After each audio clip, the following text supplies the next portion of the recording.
Did God condone rape in the Old Testament? Those that are opposed to Christianity are quick to point to Deuteronomy chapter 22, verse 28, where it says that if a young man seizes a young virgin that's not betrothed to another man, that he must ultimately pay a bride price and marry her. So is this suggesting that rape is okay? In order to get an accurate picture, you must look at the whole of the context. If you look at the three previous verses, verses 25 through 27, it says that if a man forces himself upon a young virgin that is betrothed to another man, he must ultimately be stoned to death, therefore showing that rape is not okay at all. That Hebrew word there being used for force is kazak, which is a strong Hebrew word, which means to force or prevail against her.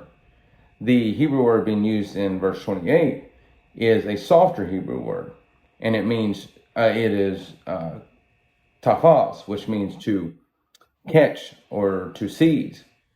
Now, to better understand this, you have to understand that Deuteronomy is a reinstatement of much of the other commandments found within the Torah. This same commandment is in verse 28 is found in Exodus chapter 22, verses 16 through 17. It says that if a man seduces a young virgin, he must ultimately go on to pay a bride price and marry her.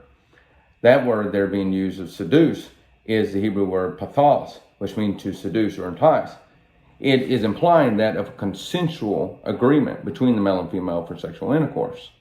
And so that brings us to the question, well, why then are they forced to marry?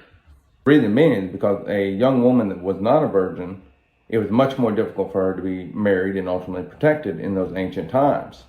Second off, God had made it clear throughout Scripture and throughout the law that sex was a sacred act, a sacred engagement between a male and female in the confines of marriage. And so this verse has nothing to do with rape whatsoever. It has to do with the consensual agreement of sexual intercourse between the male and female. So I hope this helps shed some light there, and I hope you have a wonderful day. God bless.